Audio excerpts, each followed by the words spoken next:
the center of Beijing when a man walked to the middle of the Avenue of Eternal Peace.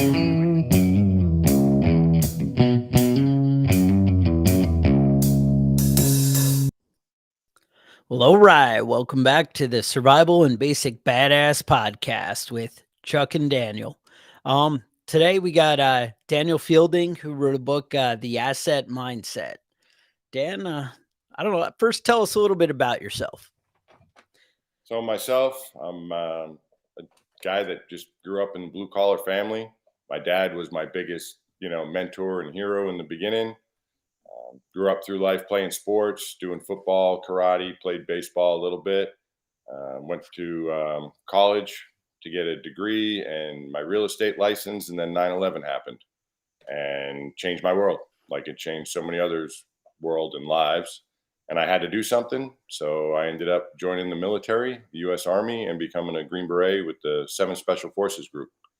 And did that for a little while, and then got out and worked as a Department of Defense contractor with active duty troops, and also had some time doing security for Kid Rock back when I first got out. And now that I live in Nashville, I'm back to doing security for him again. Been a little over 2+ years. So, Oh, wow. yeah, it's been an interesting ride, interesting life. So that's a quick little summary. But if you want to know more, I mean, there is the book. There you go. That's the answer, right? Um, yeah, no, that's awesome. I mean, that sounds like every kid's dream, go around with a rock star and be a special forces guy. You're kind of cover it all there. Yeah, it's Where are you pretty from? What amazing. what state did you grow up in as a kid? I mean, you said Nashville Yeah. now, but I was born just outside of Boston, Massachusetts, so on the South Shore, and grew up there. Like I said, blue collar family. We had some land, we had chickens. I was born in the '70s, so it was not like it is today. We came home like when it was dark. You didn't know where you're gonna go and who you're gonna hang out with. It just kind of happened, and if you came home after dark, then you got in trouble. But yeah, right. so I grew up in Massachusetts originally. Nice. Yeah, no, I'm from New York, but we I don't know, the last about 5 years ago the taxes got to me and down in North Carolina now. So I don't know, a little Nice. bit of excitement. Yeah. No, I was in the Navy. I on a guided missile cruiser from 96 to like 2002, somewhere around there. So yeah, no, September 11th I was still in. I was in Norfolk that morning, and my ship actually was in New York Harbor that evening. So Wow. they like, up and go, and being from New York, I was like, "Oh, that's Yeah. intense."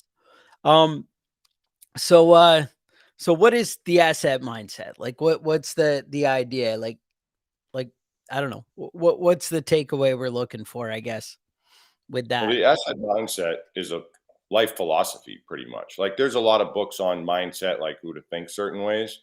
Well, the asset mindset is a philosophy for life that goes across the board in everything you're doing. You kind of judge everything as it's an asset or a liability in your life. Are you with good people or are you with bad people that are bringing you down? Are you doing a career or job that you love? Are you doing things you're passionate about? So it's a mindset where you're realizing, hey, I am my greatest asset in life. I have more ability to affect my life and change than anybody else. So that's number one. The first thing you need to realize in the asset mindset is that you're the driver, you know, in your car of life. You You're need to take, accountable for you, huh? yes, yeah, you need to own it, own the power. I say all the time when I sign my books, I'm like, own the power, like own your own power. Realize if you don't Nice. like your job, go find another one. How many people complain about their job, then go home, have dinner, and watch TV? Like, build a Yeah. resume, go out there, do a side hustle, get something going. Like, you have nobody to blame, especially nowadays with technology. Yeah. Even if you don't like technology that much, you can YouTube things, you can learn stuff.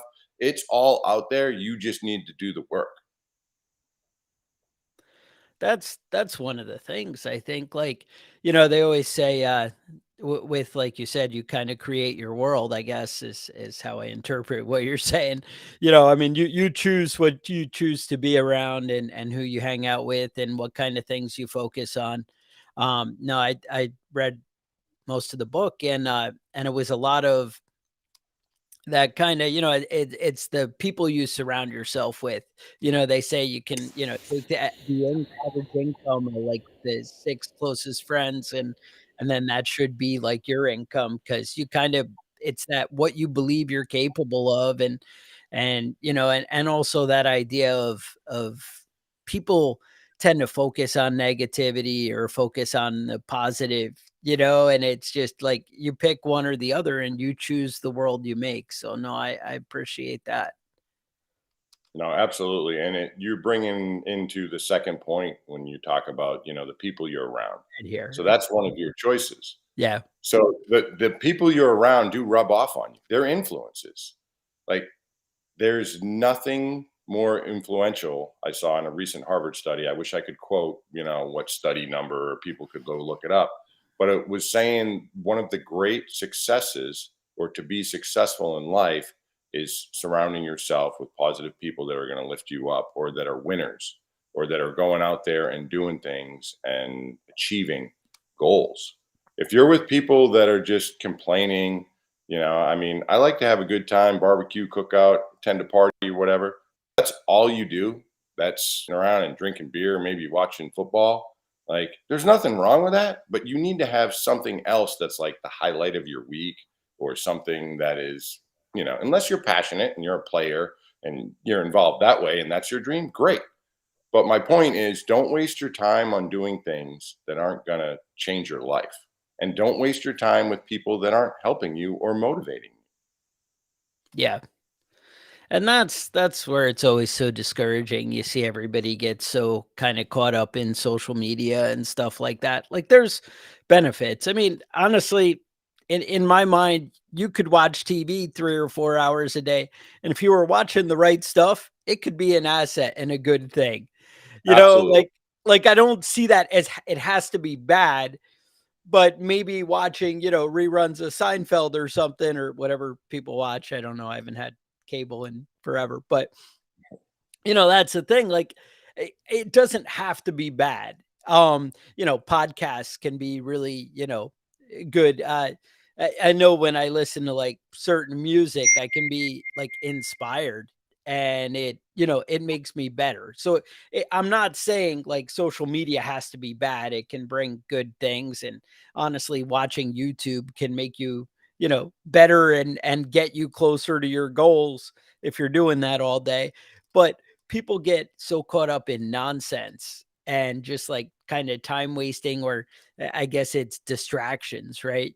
People get, things to basically, oh, I don't want to deal with life, so I'm going to, play Command and Conquer for 20 hours or whatever it is they do. And, and it just, nothing is gained.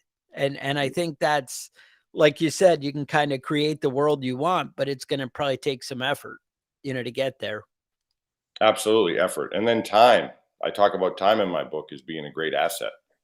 When you're wasting your time and just doing something that's spinning your wheels, like you said, playing a video game, if you're spending, what, 4 or 5 hours a day times, 7 days a week, like, that's a lot. That's almost like a full-time job. What could you Yeah. do towards one of your goals, or, getting another job, or making more money with a side hustle? Time is limited. And I like to talk about time. I use a lot of vehicle analogies, or different analogies, as I'm sure you've seen in the book. But like, we're all born with the gas tank, of time. We don't know how long that time's going to be. You may have a 50-gallon tank. I may have a 45-gallon tank. But do you want to run efficiently too? Like, if you take care of yourself, that fuel is going to last a little longer. But time is a great asset, and you don't know when it's going to run out. So advantage of it in the now. That's why I even, Right. my book, my recommended reading list is Eckhart Tolle's The Power of Now, because we say a Mhm. lot of the similar same things, or like you mentioned when we first spoke, Napoleon Hill. Like, the truth is the Right. truth, and that's all I'm doing, is highlighting the truth to achieve success. And I've been blessed to do it in a way where it's really getting through to people. That's what's been amazing to me, is how many people I've been able to touch. I joined the military after Right. 9/11, like we spoke, was to, hey, I'm going to change the world. I'm going to make the world a better place. And I did great things with my team. I mean, you can kind of see some pictures in the background and whatnot, but you know, that was fantastic. And that was a great chapter. But I'm now learning, honestly, the pen is mightier than the sword or the rifle, as I didn't want to run around with a sword. But No, not so same, you much. get the analogy, like it really is. I'm touching more lives than I ever thought I would. I had a 92-year-old lady come up to me at like a book signing and say I changed her life. I'm like, Nice. you're 92. You must have so much experience and knowledge. Right. Like I want to learn from you. And she goes, no, Right. your book motivated me. I have a job again at 92 years old. I'm like, what? She Nice. goes, yeah, I had to get back out there, interact with people. And that's what I wanted to do. And I was like, that type of stuff is inspiring to me. Like she got out of the house. She was just, getting sick of just being sitting around and whatnot. And I was like, more power to you, woman. I signed her book and Yeah. she was smiles. I gave her a hug. And yeah, it was good stuff. Those are the type of things that really move you. Yeah, no, I like it. That's the big thing. Like people need a purpose, I think, too. Like her going back and getting a job and whatever. It seems once people kind of have nothing going on, then they fade away. But people who are, still working at the store they created or whatever, just doing whatever it is you love. It doesn't even have to be a job. Yep. It's helping out at the shelter, or maybe people are caught up in their church and, all kinds of, just being involved, but you need a Yep. purpose, and you need a purpose that's fulfilling and, like you said, really hopefully benefiting the people around you.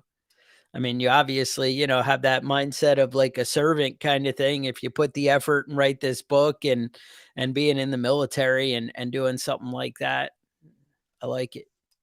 Well, thank you. Yeah, no, it's been amazing. And I love how you say purpose. We all need that. I mean, I think that's kind of contributing to some of the issues that people are having with mental health.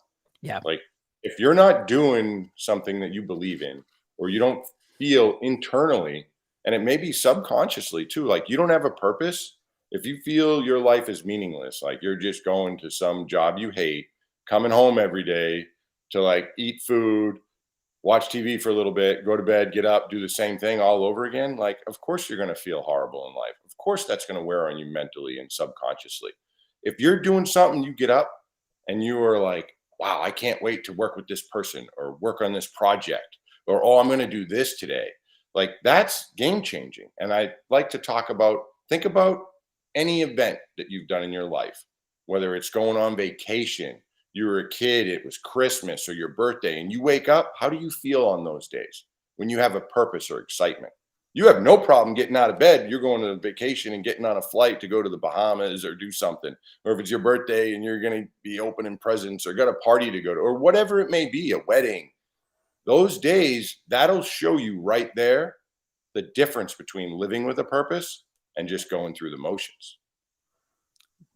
That's a great example. Like I like that, because you're right. I mean, that's it's what motivates you, and when you're motivated, you're accomplishing so much more. And that's the thing, like, people get caught up in a routine and whatever. And honestly, if your routine makes you happy, there's nothing wrong with that. If Oh, absolutely. getting up, Doesn't have like you said, I kind of got the whole like farm thing going on here where it's, maybe not some people's mind. I don't know. To me, it's a big farm. To farmers, it's a small farm. It's, whatever. But, chickens and rabbits and dogs and things to plant and tractors and things going on. And to me, that makes me happy, right? I have purpose and whatever. And I used to kind of like same thing. I think that's one of the big things that happens with a lot of military guys is you kind of, I don't know, a lot of the guys I know kind of don't want to be out hanging out with people and socializing and interacting with the world and kind of I hate to use the word distaste for it, but I don't know. A lot of guys come back angry from military life. I'll say that. Um, and when I kind of moved out of New York, where also people aren't exactly as chatty and friendly, everywhere you go in New York as they are maybe in the South. And now I was like, I'm going to change my life though. And like, it's that mindset of, all right, you know what? I'm going to go to my wife does like a lot of farmers markets and things like that. And I'm going to go and I start hanging out with the mayor in my small town at the farmers market, and we go around and meet everybody and whatever. And it's a different attitude and a different kind of mindset where you get out and involved with people, and it's really uplifting, and it really, helping other people like that is, you know is really game changing, I guess, with how your mental status, Oh, changes, your mental absolutely. You're going to be mindset. healthier. Yeah, you'll be much healthier, more positive. My dad told me many years ago that if you can lay your head on the pillow at night and know that you did something that day, at least one thing to move your life forward. So when you get up tomorrow, it's a better day and you can lay your head on the pillow without stress, like you were a good person, you don't feel guilty about anything, you treated people right. He goes, and be at peace when you go to sleep. He goes, that's success.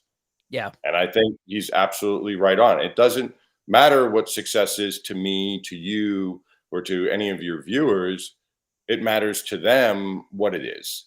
Like if they can go to bed at night saying, you know what, I spent time working on my farm all day and I'm happy, I've got food I'm providing for the family or I'm selling at the farmer's market, then guess what? They have reached success, in their world. Right. Someone Right. else that's, hey, I'm trying to write a book or I want to be a musician and I just recorded, my first song or whatever, then great.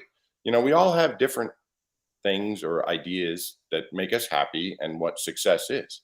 So I think we should encourage each other, not put each other down, which I think that's happening a lot too because people Yeah. feel bad about themselves. And I talk about that in my book, A Crab Mentality. It's like the crabs in the bucket.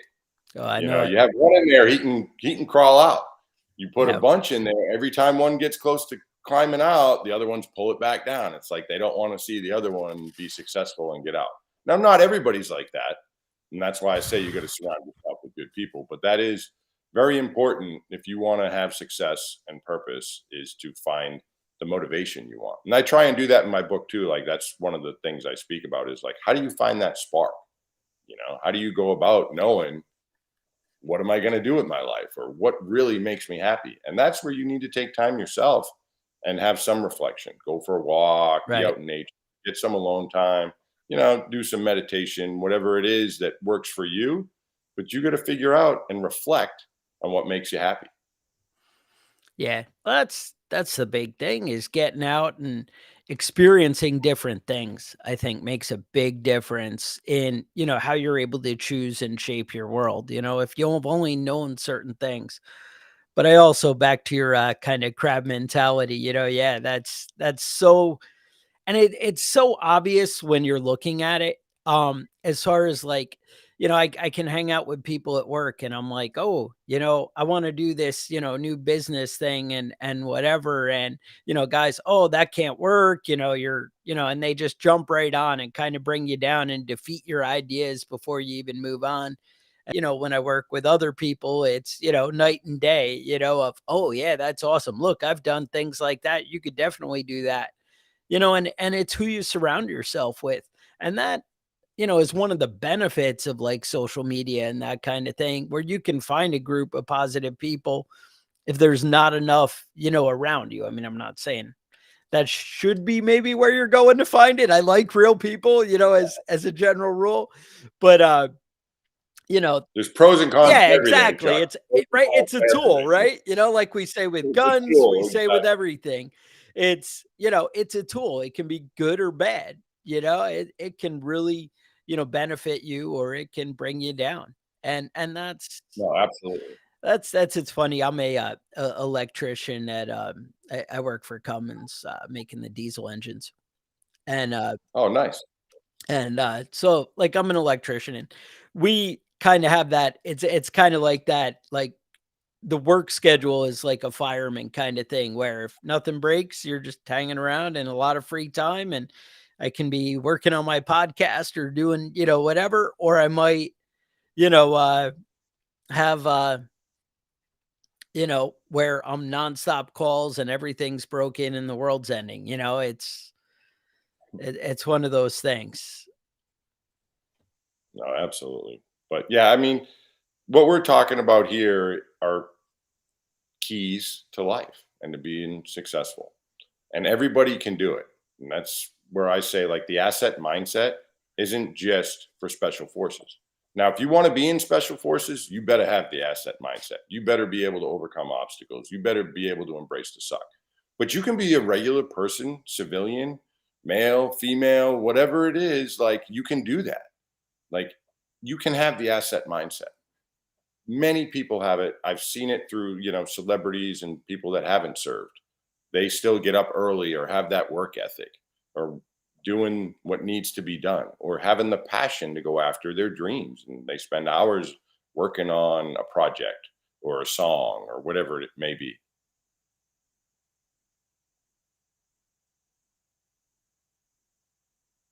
How many people are like, oh, I wish I could write a book or do this, and they talk, and then they waste, all this time on.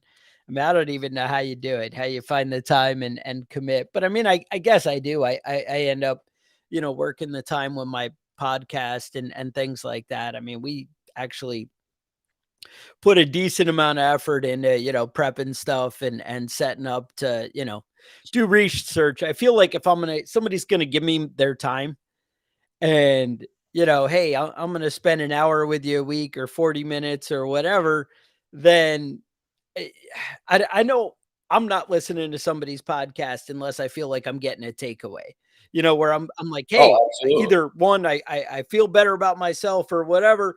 But I mean, I'm usually looking for like, wow, I learned something I didn't know. Wow, that's a different approach to something that's, awesome that I didn't consider.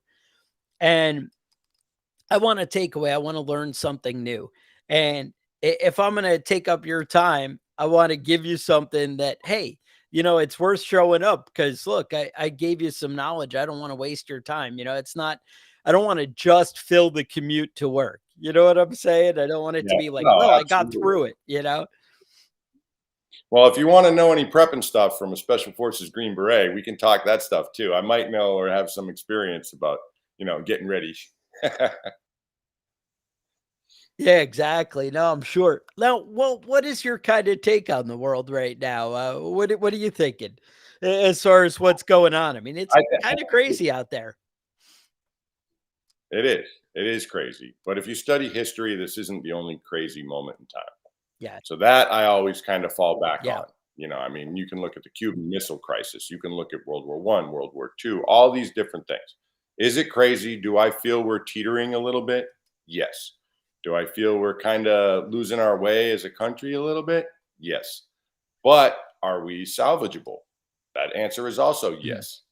Could we trip and fall? Every empire that's ever been on this earth hasn't lasted forever. So can we last longer? Yes. But I mean, we all have to be humble and realize we're not going to be on top forever. oh, well, I It just it like to doesn't think we work are, that way. but yeah, no, I'm with you. No, Yeah, yeah, we yeah. We like all that like to think, idea, and I right? hope we all can multiple generations, Yeah, but it's just facts. But as far as the world right now, I think people need to be prepared to take care of themselves, their family, and the ones they love, and the people around them. If you are not ready for, a catastrophe or bad things happening, you could be in serious trouble. And we are not immune. A lot of people think here in America, like, oh, bad things can't happen. But look what just happened in yeah, Hawaii. Those people, if they weren't very, you can look at hurricane stuff where people are out of yeah, power. Texas had that heat wave and, power went out and they were having problems. Like, if you don't have the ability to make it for some time with your family, like you don't have water, you don't have energy, you don't have food. I mean, yeah, God forbid it ever happens, but if we have to go, we saw yeah, what happened with that whole virus stuff going yeah. It around and changed, shelves were empty. Imagine if it was real 6 right? months of like, there's no power in this power grid, or, you can't go to the grocery store and get food. What are you going to do? And that's going to be chaos because I don't care who you are, you're going to want to feed your Yeah. kid. And if they're really starving and you're starving, you may skew your Of line what's of where moral, you're or comfortable yeah, doing exactly. stuff. Yes. Like, you know what? I hate to do this, but I want my child to survive, Yeah. or I want to feed my wife, Yep. or, so you need to be ready for things going Eh, bad. And another example, I think, is you talked about the world. Like, look at Ukraine. You go back a couple years ago, if you visited Ukraine and walked around at beautiful cities, you could go shopping, you could eat at restaurants. Now it's a Yeah. war zone. It doesn't take very long to destroy a country. It takes a hell of a long time to rebuild it. If you blow up a building or something like that, that's one bomb. Boom. Seconds. How long does it take and how many people to clean up the rubble, rebuild? You're an electrician, wiring, all the plumbing, everything. It's not a quick fix. It's easy to destroy stuff. It's not easy Right. to rebuild. No, definitely. I don't it's amazing. We had listeners who were in Puerto Rico, when they had all that issue. What was it, 2 years ago, I guess, when they had that big hurricane that kind of like wiped out the island. Um, Yeah. and I had guys reach out and were like, "Hey, you pushed me to do the long-term food storage, and man, it really paid off for me." And I'm like, and like you said, you get that satisfaction of, wow, I really helped somebody, kind of had them a little more prepared and whatever. And I think, Glenn Beck had that book, The Overton Window or something. And it's a mindset of, Mhm. of people, they've never seen it before. America's never had real struggle, or at least in our lifetime, right? Obviously we had the depression and things Right. like that. Current Right. generation. Right. But I've never seen it. So I don't know what that would be like. And like you said, like, you mentioned Ukraine, Venezuela was the same thing where, Venezuela was thriving and amazing. And, when Obama kept running around going, that if I had a country, it would be Venezuela. That would be, he also said Detroit, if he had a city, that, and I don't know what happened there, um, but that's it. The world can dramatically change. And even just like if people had their, more uh I use the word long-term food storage. I don't mean your 25-year shelf life. I mean, you have a stockpile of food, you have food that's going to last a little bit beyond, this week. Some people really are like 2 days. If they don't go to the grocery store on Yeah. the way home from work, then there's a problem. They don't have enough. And something like COVID or something, something simple. Obviously COVID wasn't that simple, but something that isn't, world changing. It's not an atomic bomb in the middle of town, but it's still, hey, you're even losing your job, right? Something like that, having food storage, having stuff prepared, having your bills paid up, for, you kind of write out those checks at the beginning of the month instead of the end of the month. That changes your emergency, need status kind of thing, or, having 2 grand in the bank or 4 grand or 6 grand, all relative to, who you are, but makes a Yeah. big difference and can really change things. And it also gives you peace of mind and makes you more confident to kind of take risks and move forward, I think, with other things, which is a nice plus. Yeah, it can take some of the stress away when you see crazy things happen in the world and you have that safety net, Yeah. are you prepared? We had a storm here, like we talked about. It doesn't have to be a big thing, Right. it doesn't have to be an atomic bomb or a terrorist attack. We had, windstorm come here this spring and it took down a tree, but when it took down the tree, it took down the whole entire electrical service from the weatherhead, meter box, everything. It pulled it all off the house and Right. it's laying on the ground. So yeah, the electricity, the electric company is going around turning people's power back on, but they're not going to do that for me. And everybody's, running around in different storms and power outage. Power got back in my neighborhood, but I was still without because my service was laying on the ground, even though they livened it up Right. down the street in the pole. It's not getting to my house, Right. so we had to run on my propane generator. Luckily, I was prepared. I had a large propane tank. I just ran the wires, boom, plugged it in, started it up. We had our fridge working, we had stove, we had everything we needed to survive. And it made it so that it wasn't that bad. But my wife and I kept thinking, if we didn't have that generator, what would it be like? What Yeah. would happen to our freezers? Because we have 2 freezers. Myself, we raise meat birds and we did 60 Cornish cross this year. We do Mhm. that for a number because we at least have one chicken a week, Right, you know, because right, we figure we can lose some or we can give a couple away, but and then we have our layers, but we have freezers full of chicken and full of meat and other things. right. And man, if power was out and we lost all that, I mean, that was so much Yeah, work. I mean, hundreds of pounds of meat that we would have lost, yeah, So it was nice to have that. And that's comforting. And I think everybody needs to have some of that in life. And right, like you said, you don't have to go crazy. You don't have to have 25, 30 years of food and, right. have a Connex full of different stuff, but at least have I something, mean, hey, that's something nice on your too, but pantry, Yeah. Oh, yeah, the more the better. It's one of those things, right? it's like people buying guns. I don't know. One or two, who knows? Um, but that's the thing is just being prepared, I think, makes people more confident, when you're not in a desperate situation and taking the steps to, change your life kind of to to do that is huge. And like you said, if your job doesn't pay the bills where it's like, well, I can't really, buy any extra. I make just enough to make it to the end of the week and that's it. I can never get ahead. Well, that's when you need to, start looking at other things and expanding your horizon of, what you can do. Now, I understand when you're working a million hours at the low paying job and you're nonstop and you got the boss cracking the whip going, don't look at your phone, don't, nothing. I get that. That's, it's a different level, people always say, well, it's easy for you to say, because you've already, accomplished whatever, or I don't know.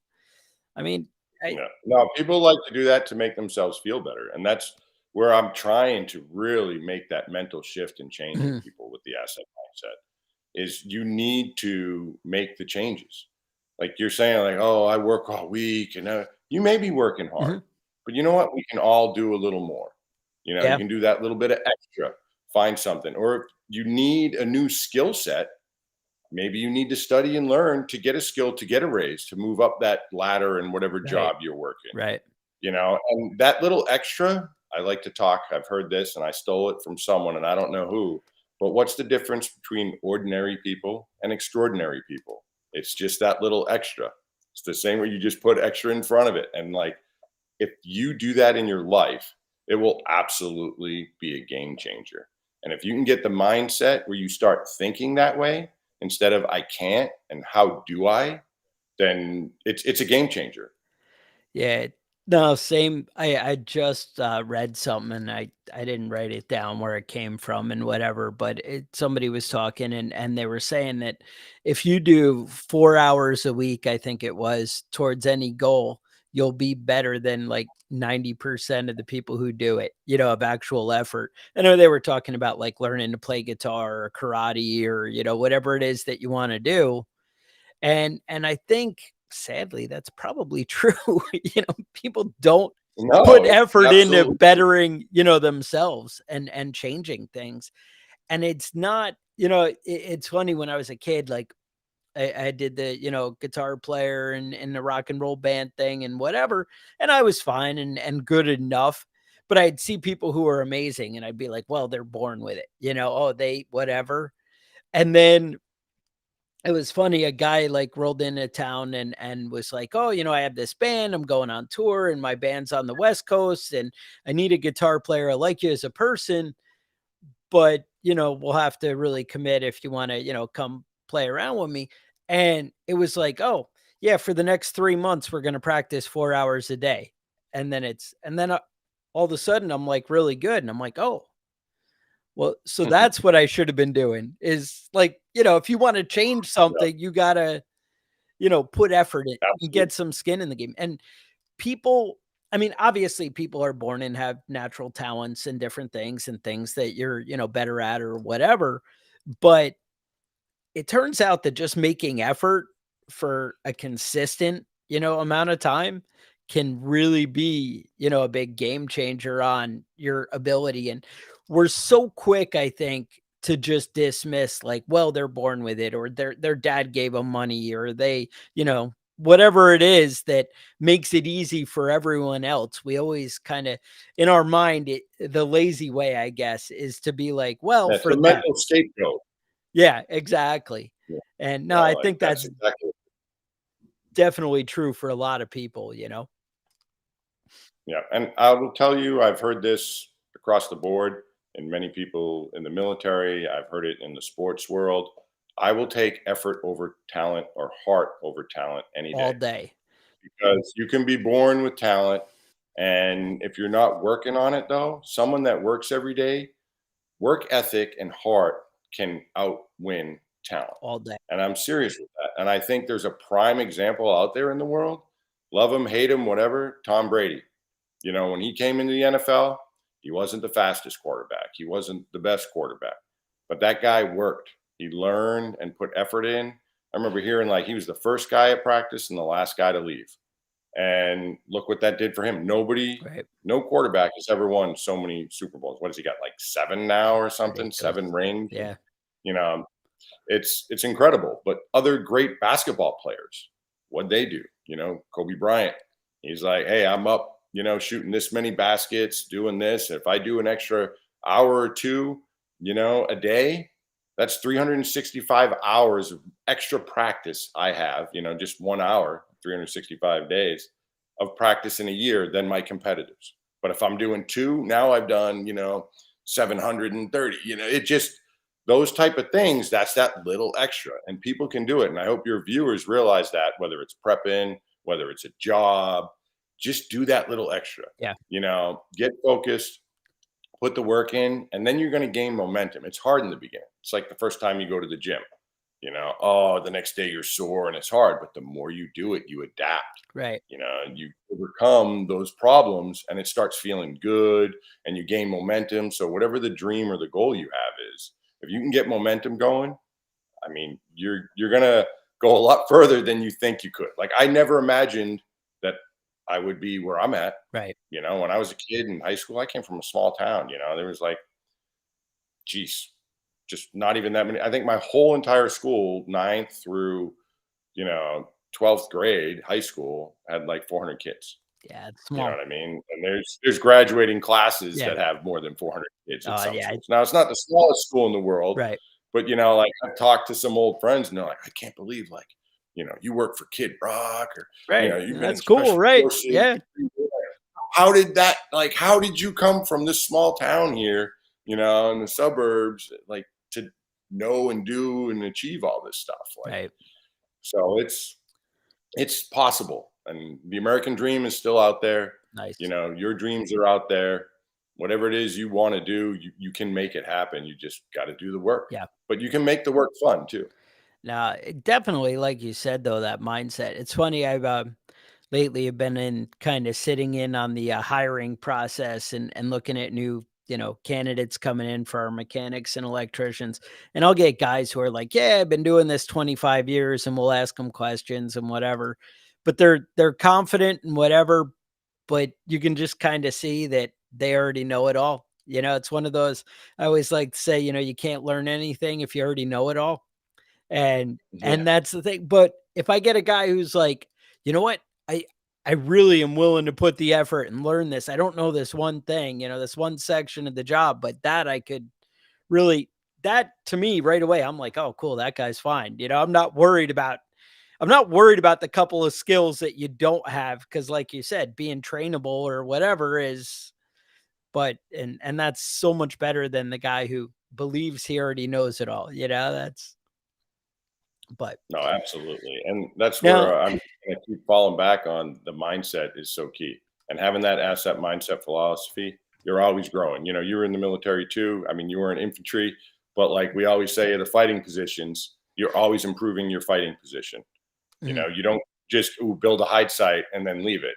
You know, guess what? That foliage you put out there, the sun bakes on it all day. The leaves start wilting. It shows like you're constantly upkeeping. You Mhm. constantly need to do that in your life. And I know we spoke a little bit about ownership.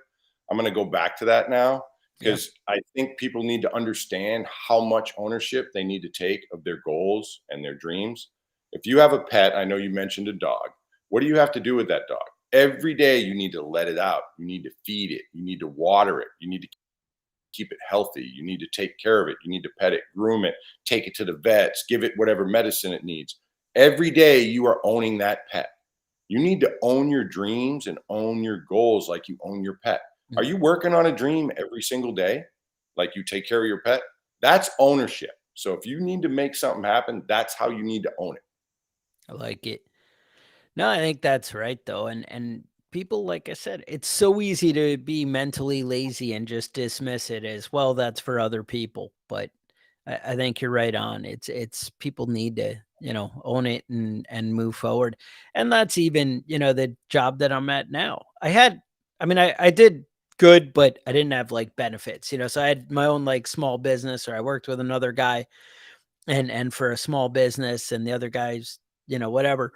But we had that, and I was like, well, I want to get out of New York. I don't want to pay 12,000 a year in taxes, in property taxes.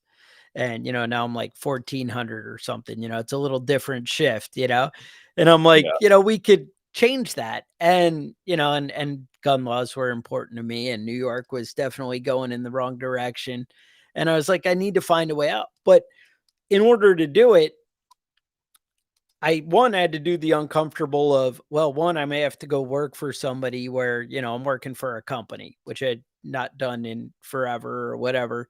And I had to, the job I ended up taking, they were like, oh, look, you have to do these like 6 college classes while you're here. And, and that's effort and uncomfortable. And I'm like, oh, I'm, at the time, like 40 years old, and I got to go back to college at the community college with a bunch of 18-year-olds. And that's probably not going to be that fun for me. And, but it's all these things. And, oh, your pay isn't going to be amazing day one, but you'll get there in a year and a half or whatever. And I'm like, all right, it's like there were all these uncomfortable steps. Plus, we all know moving and whatever is stressful and chaotic, but it was so worth to get the outcome. It was worth giving up and making all these changes to, get where I can have my own land and do, I had my own house and whatever, but it just, now I can have what I want. Now I have the 100-yard shooting range in the backyard, different things. It's a different world. And it's not Yeah. to brag, it's I made sacrifices. People always say, "Oh, well, that was easy for you." Well, no, it wasn't. Like I used to have rental properties when I was a kid. And everyone be like, "Well, that's easy for you, but not for other people." And I'm like, "No, I made sacrifices." And yeah, I had some windfalls, but I also had some really uncomfortable times of, is that house going to sell or whatever? I don't have anybody paying rent this month and I got to figure it out. There's sacrifices you make to get where you want to be. And we all make choices. And I think that's really what it comes down to, is making choices and Mhm. deciding to get there. Yep. You want to make good choices, to move your life ahead, or are you just going to make poor choices? That's why I say nobody affects your life more than you do, positively or negatively. Right. And I think your viewers know that. That's why they're turning in and they're trying to make their lives better. They're trying to prepare for their future. Like, And that's key. Like you need to enjoy the moment, but you still should be looking ahead, planning. So your moment should add up to something in the future. yeah, no, that's definitely right. Now I don't want to take up your whole morning here, but now I'd be the bad guy if I didn't ask you about some of your big rock star stories here, hanging out with rock stars. What's the excitement? Well, I can honestly say I didn't get to bed till 2 o'clock in the morning last God. night doing some security work with Rock. I can't say what we were doing and what was going on, but it was definitely interesting. And it possibly at some point could make the news again. Who knows? You never know with media or TMZ or different things. Right. But now that, I will give you a little something that your viewers can have and most people don't know as far as Kid Rock. Like, he's the American badass, but you know what's hilarious? I pull security on him when he goes to the antique stores. So when we fly in and we're going somewhere for a concert and like we're there a day early or whatever, he's going to go antique shopping. And that's always the Kid thing, Rock huh? the antiquer. Nice. Yeah. one of the things. Yeah, I mean, he does a lot of other stuff too. He loves shooting, hunting, and whatnot. But that's just myself until I got to know him and worked with Mhm. him since 2009. Now we met in 2008, so we're going on 15 years. We've known Mhm. each other, and that was just funny. I never imagined that in the beginning. Now, how'd you get into He's something like that? Were you just already doing security for people or how'd that work out? no, no, that was God's plan, so to speak. I mean, I was in the Bahamas in 2008 Mhm. on my birthday.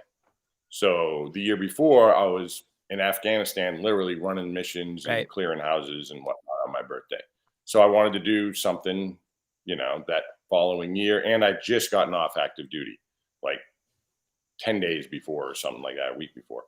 And, I'm down there in the Bahamas and I'm chilling out on the beach. I hear a bunch of loud music and I'm like, man, let's see what's going on. I want to have some drinks, have fun. It's my birthday. Who is it? It's Kid Rock in his private cabana on the beach, jamming out because he's passionate about music. And I was like, man, that's Kid Rock. You know what? He does a lot for the troops. I got to go up and say Right. thank you and give some gratitude for his support. Well, one thing led to another. He's giving me gratitude about my service, finds out it's my birthday. He's like, let me buy you a drink. We hang out for 3 days, you know, and he's like, you got a job?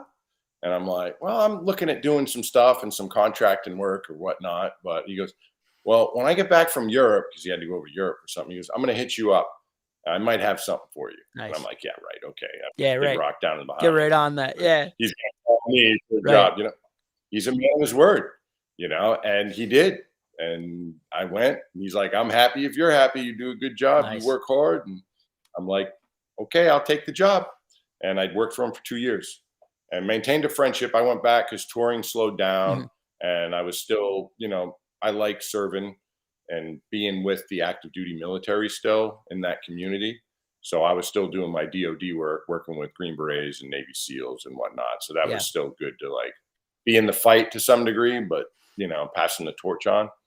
And then I moved to Nashville and he's now a resident here in Nashville. And so he's like, hey, I could use you again when I moved down here. And so for the last couple of years, I've been back Nice. on the Kid Rock train doing security. Nice. Yeah, no, when I was in the Navy, he was always doing all kinds of cool stuff for the troops back, forever. And I remember when the Cole got bombed, Hmm. bunch of guys I knew went over and like basically got it and brought it back. And in the Navy, whenever you pull away, they play a breakaway song kind of thing when you leave a port. So yeah, no, they were playing American Badass which you're not Oh yeah, usually getting a song like that out of the Navy ships. But no, yeah, when they pulled the coal out of Yemen there, they were playing yeah, that. no, So absolutely. I actually have some pieces of the coal that I've seen that he yeah. has at his house, Oh yeah. and know the story of how that all happened. Playing the American Mhm. Badass and the guy locking himself in the room so they couldn't stop him from playing Yep. it, and yeah, it's some interesting stuff. But Yeah. that's the American spirit, That's when you it. get down to the core. Our founding fathers and everybody, like, no, we're not going to take shit from people, and we're going to stand up for what's right. And I think we still have it.